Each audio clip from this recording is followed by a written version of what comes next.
ॐ अज्ञानतिमिरान्धस्य ज्ञानाञ्जनशलाकया चक्षुरुन्मिलितं येन तस्मै श्रीगुरवे नमः। वन्देऽहं श्रीगुरो श्रीयुत्पदकमलं श्रीगुरून् वैष्णवांश्च श्रीरूपं साग्रजातं सहगण रघुनाथान्वितं तं सजीवम् साद्वैतं सावधूतं परिजनसहितं कृष्ण चैतन्यदेवं श्रीराधा कृष्णपादान् सहगण ललिता श्रीविशाखान्वितांश्च तमादिदेवं करुणानिधानं तमालवर्णं सुहितावतारम् अपार संसार समुद्र सेतुं भजामहे भागवत स्वरूपम्। हे देव हे दैत्य हे भुवनैक बंधो हे कृष्ण हे चपल हे करुणैक सिंधु हे नाथ हे रमण हे नयनाभिराम हा हा कदानुभवितासि पदं दृशो मे।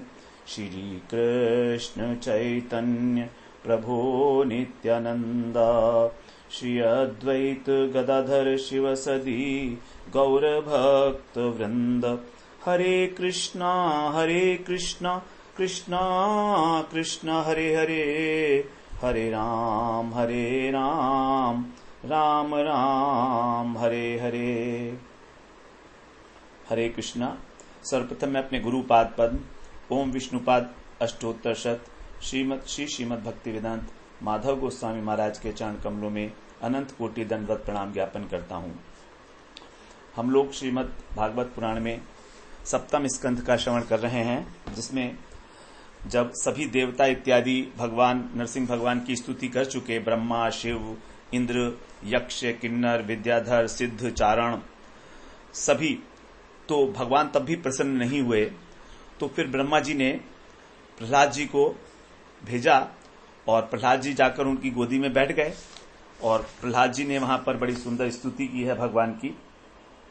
पहले लक्ष्मी जी गई वहां पर, लक्ष्मी जी भी वहां पर डर गई क्योंकि भगवान का ऐसा भयंकर रूप था।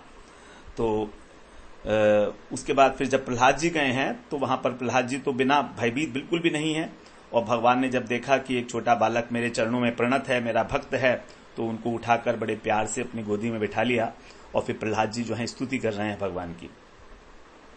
प्रहलाद जी की जो स्तुति है वो बड़ी सुंदर स्तुति है। यहाँ पर 8वें श्लोक से आरंभ है, 50वें श्लोक तक चलेगी ये स्तुति। इसमें प्रहलाद जी के विषय हम लोग पहले श्रवण कराए हैं। बताया कि आप जो प्राणियों के कल्याण के लिए अवतार धारण करते हैं, रुचिर अवतार, सुंदर अवतार आप प्राणियों के लिए धारण करते हैं, तो ये आपके गुणानुवाद करने से सभी लोग पवित्र हो जाते हैं।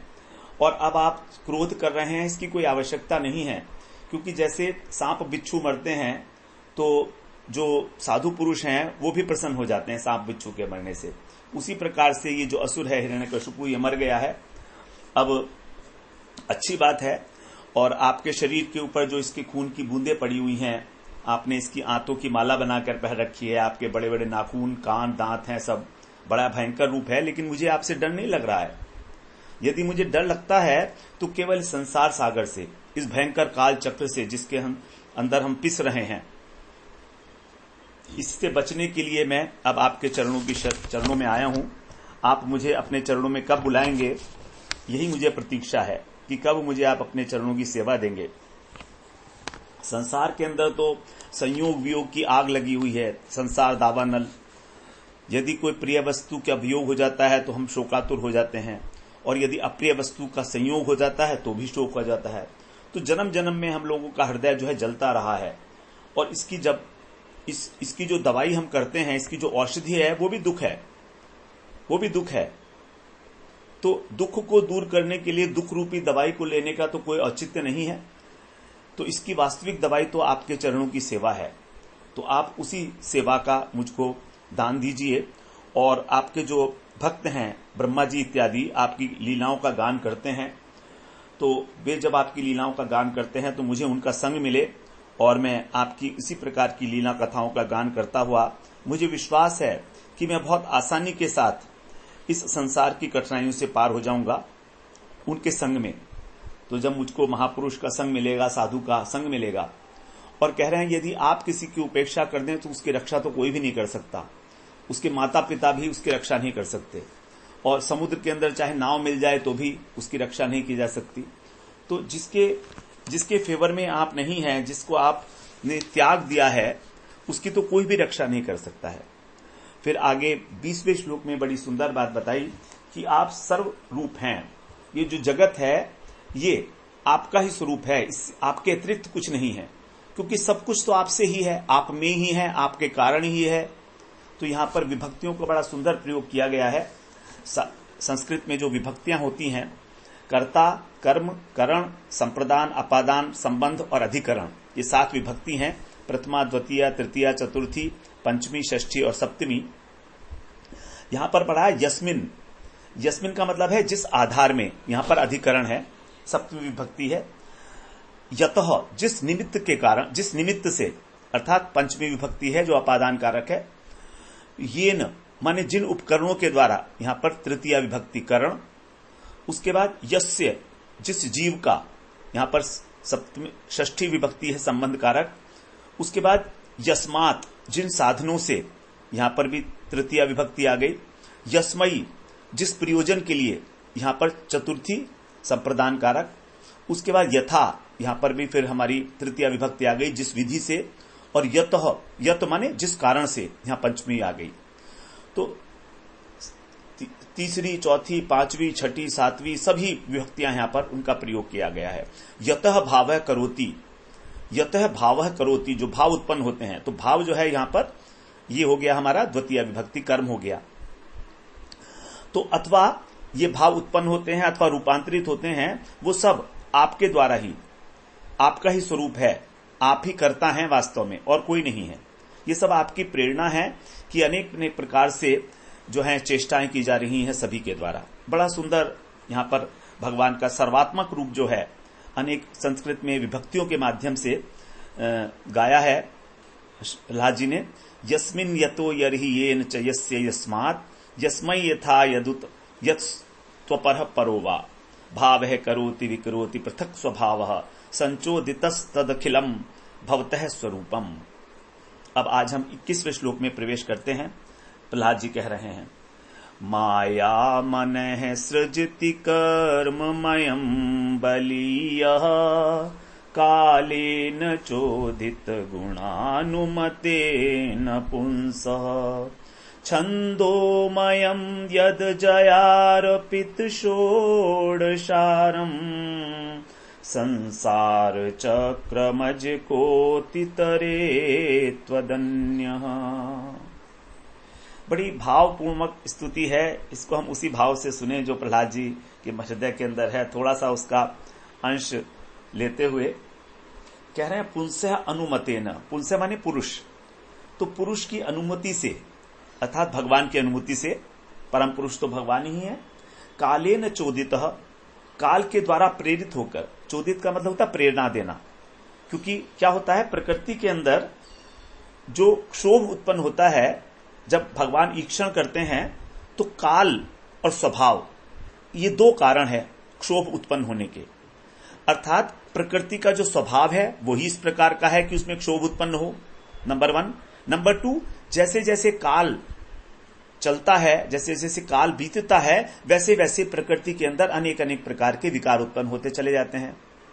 तो काल और स्वभाव ये दोनों ही कारण हैं प्रकृति में क्षोभ उत्पन्न होने के, जब भगवान चिन्मय ईक्षण करते हैं। तो इसीलिए कह रहे हैं पुंसः अनुमतेन, अनुमतेन का मतलब अनुमति अर्थात ईक्षण। भगवान ने जब ईक्षण किया तब कालेन चोदित है, सृष्टि तत्व का बड़ा सुंदर वर्णन है यहां पर, वेरी वेरी इंपॉर्टेंट श्लोक। काल के द्वारा प्रेरित जो गुणमयी माया है, भगवान की जो माया है, भगवान की वास्तव में एक ही शक्ति है, योग माया। उसी योग माया की अंशभूता जो है वो महामाया है, जो गुणमयी है। भगवान की जो योग माया शक्ति हैं वे चिन्मय शक्ति हैं। उस योग माया का कार्य केवल भगवान के जो परिकर हैं उन्हीं तक सीमित है, भगवान के जो पार्षद हैं, क्योंकि ये चिन्मय शक्ति है। ये वैकुंठ लोक से, वैकुंठ कारुणोदक समुद्र जो है उससे ऊपर जो वैकुंठ लोक है उसी के अंदर इसके कार्य संपादित होते हैं। इस प्रपंच में योग माया का रोल नहीं है, तो फिर इस प्रपंच में कौन काम करेगा? इसी के लिए जो योग माया की छाया है, योग माया की अंशभूता है, योग माया का जो आभास है वो महामाया, ये महामाया जो है ये इस संसार के सृष्टि के लिए उत्तरदायी है। तो साधारण रूप से हम जो बोलते हैं माया, तो इसी महामाया के लिए बोलते हैं। तो ये महामाया जो है इसके अंदर प्रकृति के 3 गुण होते हैं, सत्व, रज और तम। जो साम्यावस्था में जब होती है ये, अर्थात जब समान होते हैं तो प्रलय होता है, और जब इनमें क्षोभ उत्पन्न हो जाता है तो सृष्टि होती है। तो अब यहां सृष्टि का क्रम बता रहे हैं, एक बार ध्यान से सुनेंगे हम। ये जो गुण माया है जब क्षोभित हो जाती है तब कर्ममयम बलीह, तब क्या होता है कि ये इस माया के क्षोभित होने पर लिंग शरीर का निर्माण होता है। मन है सृजिति, मन का सृजन होने का मतलब है लिंग शरीर, सूक्ष्म शरीर। सूक्ष्म शरीर क्या है हमारा? मन, बुद्धि, अहंकार और चित्त। अर्थात सबसे पहले इस माया से महत तत्व उत्पन्न होता है, उस महत तत्व से अहंकार उत्पन्न होता है, अहंकार से सात्विक, राजसिक और तामसिक, ये 3 प्रकार के अहंकार है। अब सात्विक अहंकार से मन उत्पन्न होता है, राजसिक अहंकार से बुद्धि उत्पन्न होती है, महत तत्व जो है वो चित्त का प्रतिनिधित्व करता है, जो सबसे पहला तत्व उत्पन्न हुआ था प्रकृति से, और महत तत्व से ही अहंकार उत्पन्न हुआ था। तो अंतःकरण के जो 4 तत्व हैं, मन, बुद्धि, अहंकार और चित्त, इनको कहा जाता है सूक्ष्म शरीर अथवा लिंग शरीर। तो यहां पर मन की प्रधानता से, क्योंकि इन चारों में मन ही प्रधान है, मन ही जो है हमारे बंधन और मोक्ष का हेतु है, इसलिए यहां पर मन को एक उपलक्षण के रूप में प्रयोग करते हुए कहा गया है कि मन प्रधान लिंग शरीर का निर्माण होता है, और ये बड़ा बलवान है। ये जो लिंग शरीर है कैसा है? बलीय, बहुत बलवान है ये। और कैसा है ये शरीर? कर्ममयम, ये कर्ममय है, क्योंकि सूक्ष्म शरीर के द्वारा अर्थात मन बुद्धि के द्वारा, अहंकार चित्त के द्वारा जो प्रेरणा की जाती है वही स्थूल शरीर जो है क्रियान्वित करता है। क्योंकि इंद्रियां हमारी तभी काम करती हैं जब मन का आदेश होता है, क्योंकि हमारी जो इंद्रियां हैं वो उनका राजा है मन। तो मन बुद्धि की परामर्श लेकर, सलाह लेकर इंद्रियों के ऊपर ट्रांसफर करता है अपने आदेश को, तब मनुष्य जो है कर्म में प्रवृत्त होता है। तो कह रहे हैं ये जो लिंग शरीर है ये नंबर 1 बड़ा बलवान है। मन के विषय में अर्जुन ने गीता में कहा ही है कि ये बड़ा दृढ़ है, बड़ा प्रमाथी है, बड़ा बलवान है, हाथी की तरह से। और क्या है साथ में? कर्ममय है, अर्थात बिना कर्म किए रह ही नहीं सकता।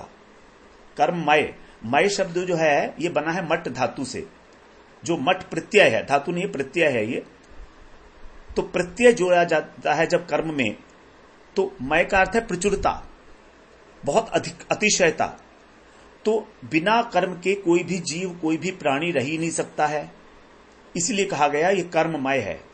भगवान ने गीता में कहा कि एक क्षण भी कर्म किए बिना नहीं रहा जा सकता, नहीं क्षणमपि जातु तिष्ठति अकर्मकृत। तो ये जो माया है इस प्रकार से मन की प्रधानता से हमारे अंतःकरण का निर्माण करती है, जो बड़ा बलवान है, नंबर 1। नंबर 2 जो कर्ममय है। नंबर 3 जो कैसा है? छंदमयम, छंदमय है। छंदमय का मतलब है वेद, वेद को कहा जाता है छंद। तो वेदों के अंदर जो अनेक प्रकार के कर्म कांड बताए गए हैं, कर्म कांड की विधियां हैं कि आपको इससे ये प्राप्त होगा, इससे ये प्राप्त होगा, तो उसको प्राप्त करने के लिए ये बड़ा आसक्त रहता है हमारा मन। हमारा मन उसको प्राप्त करने के लिए हमेशा प्रयत्नशील रहता है, क्योंकि मन ही ये इच्छा करता है कि क्या करूं जिससे मुझे ये मिल जाए, क्या करूं जिससे मुझे ये मिल जाए। तो इस प्रकार से आसक्त होकर छंदमयम, छंद का मतलब है कि वेद रूपी जो पुष्पित वाणी है, तीनों वेदों के अंदर जो कर्म कांड का उल्लेख किया गया है कि आपको ये करने से ये वाला भोग मिलेगा, उसके अंदर अत्यधिक आसक्त रहने के कारण इस सूक्ष्म शरीर को कहा गया ये छंदमय है। जबकि वेदों का वास्तविक तात्पर्य जो है हमारे को संसार में लगाना नहीं है, क्योंकि वेद तो भगवान के निश्वास हैं, ब्रह्मा जी की वाणी है। तो हमारा उद्देश्य वेदों का उद्देश्य हमको भगवत धाम में वापस ले जाने का है। भगवान ने स्वयं कहा है वेदैश्च सर्वैरहमेव वेद्यो वेदांत कृत एव विदेव चाहम, कि मैं ही वेदों का रचयिता हूं और मैं ही वेद स्वरूप हूं, इसलिए मैं ही जानने योग्य हूं। तो वेद हमको भगवत धाम में जाने के लिए मार्गदर्शन करता है, लेकिन हम उसका वास्तविक अर्थ न जानने के कारण अपने असली उद्देश्य से भटक जाते हैं। तो इस वास्तविक उद्देश्य को जानने के लिए हमको गुरु की शरण में जाना होता है, तभी हमको वेदों का वास्तविक तात्पर्य पता लगता है, जिसको कहते हैं वेदांत। तो वेदांत मतलब वेदों का जहां अंत हो जाता है वही है भक्ति। हमारे यहां गौड़ीय संप्रदाय में एक टाइटल दिया जाता है सन्यासी को, भक्ति वेदांत।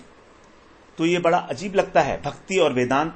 वेदांत से तो हम समझते हैं कि अद्वैतवादी जो अद्वैताचार्य थे, अद्वैत शंकराचार्य थे, उनके अनुयायी।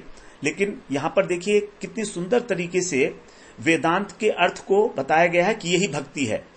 अर्थात वेदों का अंत जहां हो रहा है, वेदों का जो अंतिम लक्ष्य है, पराकाष्ठा है, वो भक्ति के अंदर पर्यवसित होती है, भगवान की भक्ति।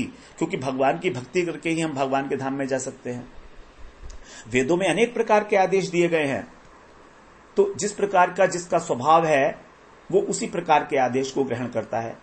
80,000 श्लोक जो हैं, 80,000 ऋचाएं मंत्र कर्म कांड के हैं, 16,000 ज्ञान कांड के हैं, केवल 4,000 भक्ति परक हैं। और वो भक्ति परक जो हैं वो भी स्तुति के रूप में हैं, उसके अंदर भी कहीं भक्ति स्पष्ट रूप से नहीं दिखती है, क्योंकि भगवान के नाम को ही वहां पर इंद्र और अग्नि वरुण इत्यादि के नाम से ही वो लिखा गया है। तो इसीलिए यहां पर कहा है कि छंदमयम। तो जैसी जिसकी इच्छा है वेदों से, वो वैसे ही निकाल लेता है उसका सार। यान्ति देवव्रता देवान पितृन यान्ति पितृव्रता भूतानि यान्ति भूतेज्या यान्ति मध्या जिनोपि माम। गीता में भगवान बोल आए हैं कि जो देवताओं की पूजा करता है वो देवलोक में जाएगा, जो पितरों की पूजा करेगा वो पितरोलोक में पड़ा रहेगा, और जो प्राणियों की पूजा करता है, जैसे हम लोग बंदर को, कुत्ते को, इन सबको देते रहते हैं कुछ ना कुछ, तो ये भूतानि यान्ति भूतेज्या, भूत हैं सब प्राणी, तो फिर वो वहीं इसी लोक में आएगा। और यान्ति मध्या जिनोपि माम, लेकिन जो मेरा भजन करता है वो मेरे को प्राप्त करता है। ये बिल्कुल श्योर बात है।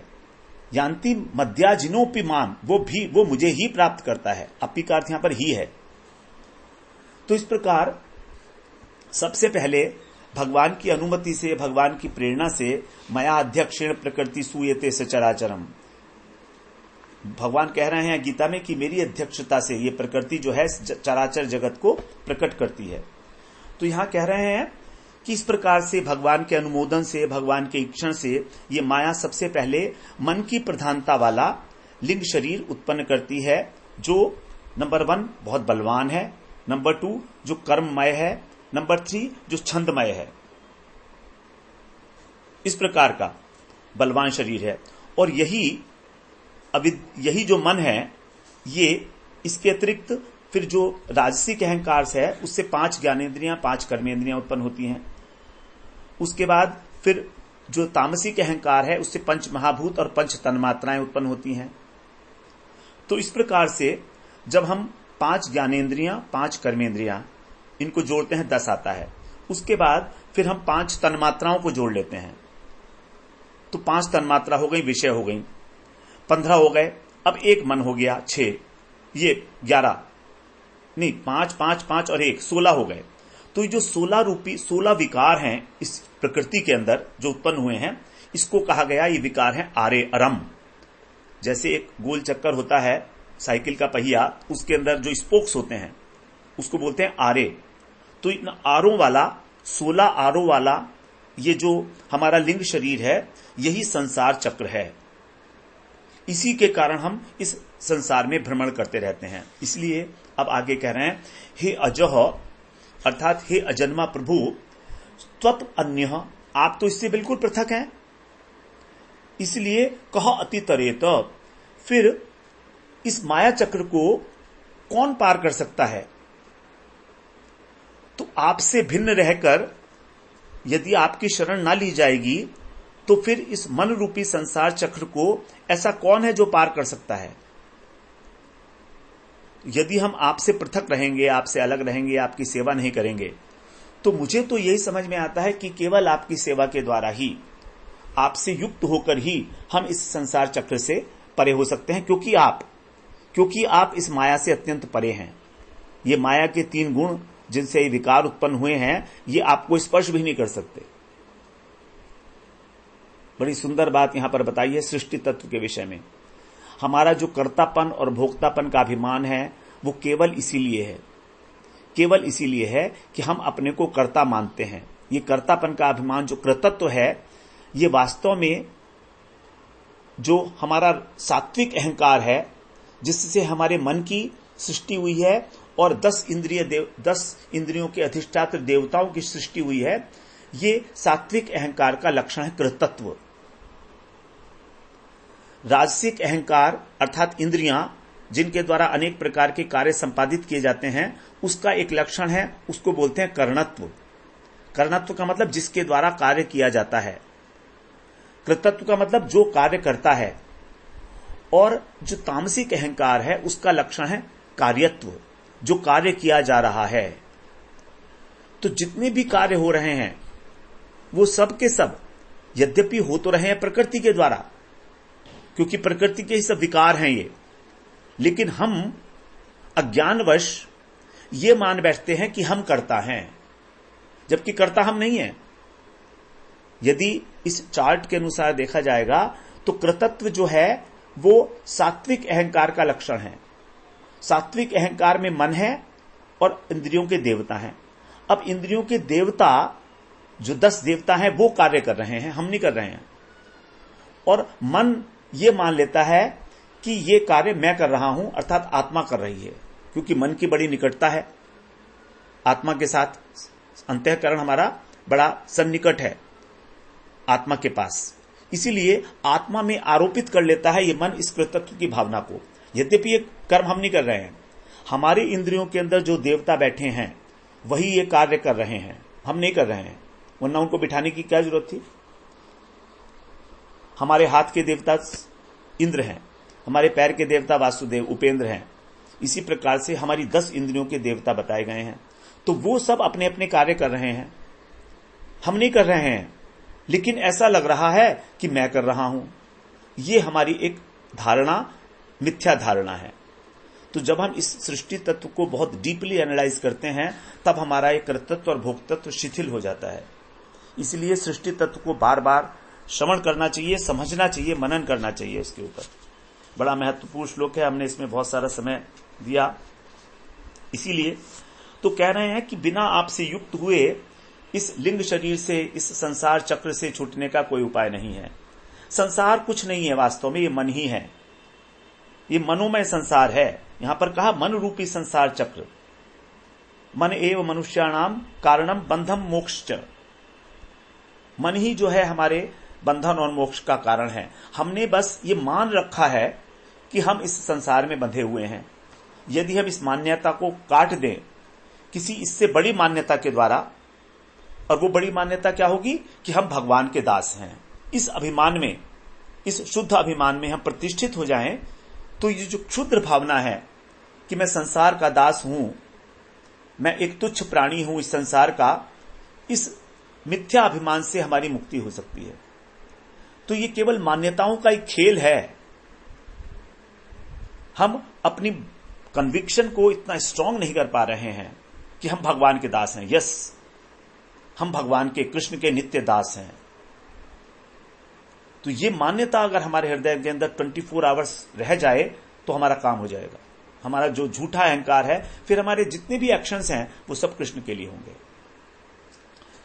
22वें श्लोक में कह रहे हैं, सत्वं हि नित्य विजितात्म गुण स्वधाम्ना कालो वशीकृत विसृज्य विसर्ग शक्ति चक्रे विसृष्ट मजयेश्वर षोडशारे निष्पीड्यमानमुपकर्ष विभो प्रपन्नम। यहां कह रहे हैं ही, पहले आया ही का मतलब क्योंकि। हे सर्वशक्तिमान प्रभु अजय, अजय का मतलब है हे अजय जिनको कोई जीत नहीं सकता, और हे ईश्वर अर्थात सर्वसमर्थ, हे विभो अर्थात हे सर्वव्यापक तत्व। देखिए भगवान के लिए 3 संबोधन है इसमें, अजय, ईश्वर और विभो। सत्वम वे आप, स्वधामना अपने धाम में अपनी चित्त शक्ति से, धाम का अर्थ होता है शक्ति, धाम का अर्थ एक प्रकाश भी होता है, तो अपनी उस स्वप्रकाश शक्ति से, चित्त शक्ति से आत्म गुण, ये जो बुद्धि के गुण है, प्रकृति के गुण हैं, इनको नित्य विजित, नित्य जीते हुए हैं। अर्थात ये प्रकृति के जो 3 गुण हैं ये आपको स्पर्श नहीं कर सकते, तो ये प्रकृति के 3 गुण जो हैं ये हमारी बुद्धि के अंदर रिफ्लेक्ट होते हैं। हमारी बुद्धि 3 प्रकार की बताई गई है। देखिए भगवान ने गीता में मन को 3 प्रकार का नहीं बताया है। मन सात्विक, राजसिक, तामसिक नहीं होता। बुद्धि को कहा है सात्विक, राजसिक और तामसिक। तो गुण जो हैं बुद्धि को प्रभावित करते हैं। जैसी हमारी बुद्धि होती है फिर उसी प्रकार से हमारा मन इच्छा करने लगता है। तो यहां पर कह रहे हैं कि ये प्रकृति के द्वारा जो उत्पन्न 3 गुण हैं ये हमारी बुद्धि के अंदर आकर बैठ जाते हैं। इनसे आप कभी पराजित नहीं होते, आप नित्य विजित हैं, इनको हमेशा जीते हुए हैं। काल वशीकृत, और जो काल है वो भी आपके अधीन है, उसको आपने वशीकरण कर रखा है, क्योंकि आप तो काल की भी काल हैं, महाकाल हैं आप। कालोस्मि लोक क्षय करत प्रवर्धो, भगवान ने गीता में कहा कि मैं काल का भी काल हूं। तो आप काल के द्वारा क्या किए हैं, विसर्ग शक्ति। इस विसर्ग का मतलब है सृजन करना, सर्ग का मतलब होता है सृष्टि, विसर्ग का मतलब है विशेष सृष्टि। भगवान की जो विशेष सृष्टि है, जो प्रकृति की शक्ति सर्ग है, वो तो कह जाते हैं कि ये 24 तत्व जो हैं प्रकृति के द्वारा, और विसर्ग जो है ये है हमारा शरीर। ब्रह्मा जी के द्वारा जो 4 प्रकार की योनियां बनाई गई, स्थावर, तिर्यक, पशु पक्षी और देवता इत्यादि, ये विसर्ग है। क्योंकि और इसके अंदर भी विसर्ग मेनली कहा गया है मनुष्य को, क्योंकि मनुष्य जो है 4 प्रकार के पुरुषार्थ कर सकता है और भगवान को प्राप्त कर सकता है। तो ये जो सृष्टि करने वाली आपकी शक्ति है महामाया, इसको विसर्ज्य माने त्याग कर, इसको आप त्याग कर, और षोडश अरे, ये 16 अरों वाला जो ये चक्र है, इसमें जो डाले हुए और निष्पीड्यमानम, कुचले जाते हुए। देखिए किस प्रकार से हम लोग जो हैं निष्पीड्यमानम, हम लोग बिल्कुल कुचले जा रहे हैं इस 16 प्रकार की जो प्रकृति की माया है, 16 प्रकार के जो ये विकार बताए गए प्रकृति के, इनके अंदर हम पिछले जा रहे हैं। इनसे माम प्रपन्नम, मैं शरणागत हूं आपको, इसलिए उपकर्ष, आप मुझे अपने पास खींच लीजिए। कितनी सुंदर बात बता रहे हैं कि मेरी ऐसी हिम्मत नहीं है कि मैं इस प्रकृति में से निकल सकूं, इस संसार से निकल सकूं। बड़ा दुखी हो गया हूं मैं पिस-पिसाकर संसार में, बहुत दुखी हूं मैं। संसार के इस चक्र में, काल चक्र में लगातार मैं पीसा जा रहा हूं। लेकिन आप जो हैं इससे बिल्कुल अलग हैं। आपकी तो ये जो सेविका है, महामाया जो है, ये आपकी सेविका है, जो बहिरंगा शक्ति है।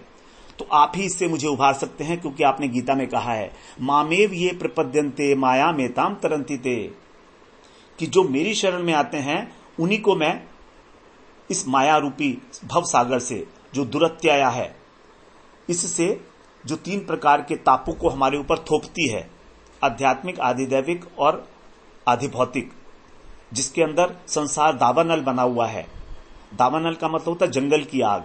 जैसे जंगल की आग किसी के लगाई नहीं लगती, अपने आप लगती है घर्षण से, उसी प्रकार इस संसार के अंदर जो एक परिवार के अंदर ही कलह होती है, आपस में ही लड़ाई होती है, वो कोई दूसरा नहीं लगाता है, वो अपने आप ही लगती है परिवार के जनों में अथवा हमारे मन के अंदर जो दावानल जल रहा है। तो हमारे विचारों के कारण ही हमारे हृदय में जो आग जल रही है वही है दावानल। और ये दावानल आसानी से शांत नहीं होता है। जंगल की आग बड़ी भयंकर होती है, जंगल के जंगल नष्ट कर देती है, लेकिन इसकी शांति कब होगी? जब बारिश होगी मूसलाधार। तो ये मूसलाधार बारिश कब होती है? जब हम गुरु की शरण जाते हैं। तो गुरु की जो कृपा है वही मूसलाधार बारिश के रूप में हमारे हृदय पर बरस कर इस दावानल को शांत करती है। तो इसलिए कह रहे हैं कि आपके अतिरिक्त कोई मेरी रक्षा नहीं कर सकता, इसलिए मैं प्रपन्न हूं। प्रपन्न का मतलब है, प्रपन्नम शब्द बड़ा इंपॉर्टेंट है यहां पर। जो हमारा पैर होता है उसके ऊपर जो पंजा होता है, जहां पर एड़िया, वो जो एड़ी होती है, वो उस एरिया को बोलते हैं प्रपन्न। तो वो मैंने आपको वो वाला एरिया जो जिसको एड़ी है उसको मैंने पकड़ रखा है, प्रपन्न माने जकड़ रखा है। क्योंकि अगर मैं आपकी शरणागति हूंगा आपके, तो आपने मेरे ऊपर चरण रखा और आप उस चरण को उठा भी सकते हैं। मैं तो आपके चरणों के नीचे पड़ा हूं ना, तो आपने मेरे ऊपर चरण रखा और आप चरण को उठा भी सकते हैं। तो इसलिए कहते हैं नहीं मैं प्रपन्न हूं। प्रपन्न का मतलब अब मैंने आपकी एड़ियां जो है पकड़ ली है, पंजा पकड़ लिया है आपका, अब आप छुटके कैसे जाओगे?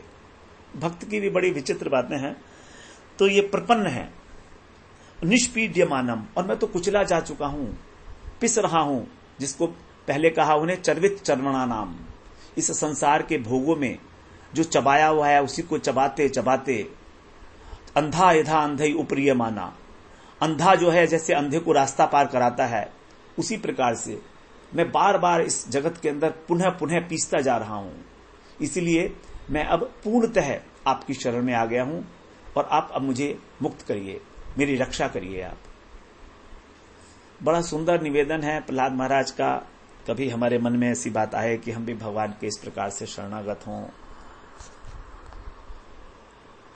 भगवान ने सबको अपनी शरण में लिया हुआ है। आगे 23वें श्लोक में बोलते हैं, दृष्टा मया दिवि विभोखिलधीश्य पाणा मायुश्रियो विभव इच्छित्याचिनोयम् ये स्मत् पितुः कुपितहास विजृम्भित भ्रू विस्फूर्जितेन लुलिताः सतुते निरस्तः। हे प्रभु, विभो है यहां पर, हे विभो, हे सर्वव्यापक। दिव्य माने स्वर्ग में, अखिल माने सब प्रकार, जो धीश्य पाणाना, धीश्य पाना माने जो लोकपाल हैं, इंद्र, वरुण, अग्नि, वायु, ये सब लोकपाल हैं, यम, कुबेर, सूर्य। इन लोकपालों की आयु, इनकी जो उम्र है, श्री, इनके जो पास जो वैभव है, लक्ष्मी है, इनका जो विभव माने वैभव है, ऐश्वर्य। यान अयम जनः, जिनको ये लोग, अयम माने ये संसार के लोग, जनः माने संसारी लोग, इच्छति पाने की इच्छा करते हैं। परलौकिक सुख कितना अच्छा लगता है ना, कि स्वर्ग जाएंगे हम, स्वर्ग ला जाएंगे। जब हम कोई मरता है तो उसके नाम के आगे लगा दिया जाता है स्वर्गवासी। तो क्योंकि हमारी बड़ी इच्छा है ना सभी लोगों की स्वर्ग जाने की, कि हम स्वर्ग जाएंगे, स्वर्ग जाएंगे। क्या करेंगे वहां भोग करेंगे। ते तम भुक्त्वा स्वर्ग लोकम विशालम, बड़े बड़े भयंकर भोग हैं वहां, विशाल भोग हैं, विशाल आयु है, विशाल श्री है, विशाल सौंदर्य है। तो वे लोग, ये अस्मत् पितु कुपितः, तो वे लोग जो लोकपाल हैं, जहां पर हम सब संसारी लोग जाने की इच्छा करते हैं, वे अस्मत् माने मेरे, पितु कुपित, मेरे पिता के क्रोध करने से, और जब वो हास माने हंसते थे, और भ्रू विजृंभित, अपनी भौं को टेढ़ी करते थे, विस्फुर्जितेन, केवल संकेत मात्र से, इस प्रकार के क्या होता था, लुलिता, उसको जो है आपने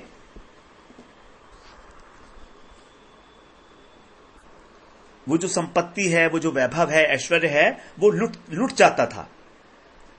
जिस समय मेरे पिताजी भौएं टह कर टेढ़ी करके देखते थे, उस समय उनकी सारी संपत्ति की कोई वैल्यू नहीं रहती थी, सब कुछ लुट जाती थी। और ये सब मैंने देख लिया है, क्योंकि मेरे पिता है ना वो, ये सब मैंने अपनी आंखों से देखा है, मेरे को सबको अनुभव है ये, कि संसारी लोग तो बड़े लालायित रहते हैं उसके लिए। ये सब चीजें मैंने देख चुका हूं, इसको अनुभव कर चुका हूं। अनुभव सबसे इंपॉर्टेंट बात है, क्योंकि प्रहलाद जी के पिताजी तो जो है वहां पर तो वरुण जो है उनका पानी भरता था। हिरण्यकशिपु का जो पानी भरने का कार्य था वो वरुण देवता करते थे। तो इस प्रकार से इंद्र, वायु इत्यादि वो सारे वायु देवता तो उनको पंखा करते थे। तो इस प्रकार से ये जो सारी संपत्तियां हैं, इनको मैंने लुटते हुए देखा है, इनकी कोई वैल्यू नहीं है मेरी नजर में। और आपने ऐसे मेरे पिताजी को भी मार डाला। सौ तू ते, सौ माने वे, कौन? मेरे हिरण्यकशिपु पिताजी, उनको, ते माने आपने तो उनको भी, तू माने उनको भी, निरस्त माने मार दिया, मया दृष्टा, मैंने ये सब देख लिया है। ये मेरे सब अनुभव की बात है, मैं जानता हूं। इसीलिए अब 24वें श्लोक में प्रार्थना करते हुए कह रहे हैं, तस्मात् मूस्तनुभृता महमाशिषोज्ञ आयुष्यं विभवम् इन्द्रियमाविरञ्चात् नेच्छामि ते विललितानुरुविक्रमेण कालात्मनोपनय माम निज भृत्य पार्श्वम। बड़ी सुंदर बात है यहां पर 24वें श्लोक में, तस्मात्, इसलिए। अब क्योंकि मुझे अनुभव हो गया है, इसलिए ये जो इमु माने, अमु माने ये जो शरीरधारी हैं, इनकी अभिलाषाएं, आशीष, इनकी जो इच्छाएं हैं वो कहां तक जाती हैं? आविरंचितात। विरंची कहते हैं ब्रह्मा जी को। आ का मतलब है सीमा। तो ब्रह्मलोक तक इनकी इच्छाएं जाती हैं कि हम लोग मरने के बाद ब्रह्मा बन जाएंगे। यहां तक कि जितनी भी संपत्ति है, जितनी भी आयु है, जितना भी वैभव है और जितना भी इंद्रिय भोग है, वो सब ब्रह्मलोक तक। ब्रह्मा जी की आयु 100 वर्ष की है, जो हमारे पता नहीं एक कल्प जो ब्रह्मा जी का है वो हमारे 1000 चतुर्युग के बराबर होता है। तो अहम ज्ञ, वो सब मैं जानता हूं। कितने देखिए विद्वान की बात कर रहे हैं। मैं जानता हूं कि ब्रह्मलोक में जाके मुझे क्या मिलेगा, मैं जानता हूं। लेकिन आप कैसे हैं? ते उरुक विक्रमेण, आपका जो पराक्रम है वो तो अनंत है। कालात्मन, और ये जो जितनी भी संपत्ति है, ये जो काल स्वरूप है आपका ही है ना, काल का स्वरूप। तो कालात्मन है, आपके द्वारा विलुलितान माने लूट ली जाती है, नष्ट कर दी जाती है। ब्रह्मा की भी मृत्यु हो जाती है एक दिन, उसकी मैं ना इच्छामी, मैं इसकी इच्छा नहीं कर रहा हूं। आप सोचें कि मुझे ब्रह्मा का पद दे देंगे आप, लेकिन मैं उसकी इच्छा नहीं कर रहा हूं। फिर क्या कर रहा हूं मैं? निज भृत्य पार्श्वम माम उपनय, आप मुझे अपने सेवकों की पार्श्व माने बराबर में, उनके बगल में, उनकी सन्निधि में उपनय ले चलिए। बड़ी सुंदर प्रार्थना है, साधु संघ की प्रार्थना है कि आप मुझे अपने जो दास हैं आपके, उनका संग मुझे आप प्रोवाइड कर दीजिए। तो संसार की किसी भी वस्तु को कोई भी महत्व नहीं दिया उन्होंने, चाहे कोई कितनी ही शक्तिशाली, कितनी ही ऐश्वर्यशाली, प्रभावशाली हो, क्योंकि उनको यह अनुभव हो चुका है कि ब्रह्मा तक सारे के सारे जो है विनाशवान है, काल किसी को भी नहीं छोड़ेगा। इसीलिए हमको ये सीख लेने चाहिए कि हमारे महाजन जिस पथ से गए हैं, हमें उसी पथ पर चलना है। उन्होंने जिस चीज की वांछा की है वही चीज हमको प्राप्त करनी है। प्रहलाद जी क्या कह रहे हैं कि मुझको आप साधु संग दीजिए, अपने भक्तों का संग दीजिए। भुक्ति मुक्ति सिद्धि मुझे नहीं चाहिए। भुक्ति का मतलब है भोग करना, मुक्ति का मतलब है सायुज्य मोक्ष, अहम ब्रह्मस्मि, और सिद्धि का मतलब है अष्टांग, 8 सिद्धियां जो हैं, अणिमा, लघिमा इत्यादि। तो कह रहे हैं मुझे नहीं चाहिए ये, मुझे तो आप निज भृत्य पार्श्वम, जैसे वृत्तासुर ने कहा था कि आप मुझे अपने भक्तों का संग दीजिए, मैं भक्तों के भक्त का भक्त हो जाऊं, दासों के दास का दास। महाप्रभु ने ये कहा, गोपिर भर्तु दास दासानुदासो, जो गोपी भर्तु हैं कृष्ण, उनके दास के दास का दास, इस प्रकार से मैं हो जाऊं। वो मुझको सानिध्य दीजिए, शुद्ध भक्त का सानिध्य दीजिए, तभी मेरी संसार से, भवसागर से बड़े आसानी के साथ केवल आपकी लीला कथा का श्रवण करके, गान करके मैं आपके चरण कमलों की सेवा को प्राप्त कर लूंगा। निज भृत्य पार्श्वम, सबसे महत्वपूर्ण बात यहां पर है कि आप मुझे उपनय वहां पर ले जाइए, क्योंकि ये भगवान की कृपा से ही हमको संत मिलते हैं। बिनु हनि कृपा न मिलहि संता, भगवान की कृपा के बिना साधु संग नहीं मिलता। यदि हमें साधु संग मिलता है, हमको श्रवण करने के लिए मिलता है शुद्ध भक्त के मुख से, तो समझिए बहुत बड़ी कृपा हो रही है हमारे ऊपर भगवान की। भगवान हमारे को कुछ कराना चाह रहे हैं हमारे द्वारा, हम उनकी नजरों में आ गए हैं। भगवान की कृपा का मतलब क्या? हम अब उनकी नजरों में आ गए हैं। अब हम उनके जो दास हैं, कहीं ना कहीं दूर ही से ही, बहुत दूर ही से ही हमारा नाम एंटर हो चुका है। इस प्रकार से हम आज 24वें श्लोक पे विश्राम लेते हैं। 4 ही श्लोक आज कवर कर पाए, आगे देखते हैं, क्योंकि यही सबसे इंपॉर्टेंट बातें हैं प्रहलाद जी महाराज की। इसको हम लोग बड़ा अच्छी प्रकार से श्रवण करेंगे। वांछा कल्पतरुभ्यश्च कृपा सिंधुभ्यैव च पतितानां पावनेभ्यो वैष्णवेभ्यो नमो नमः।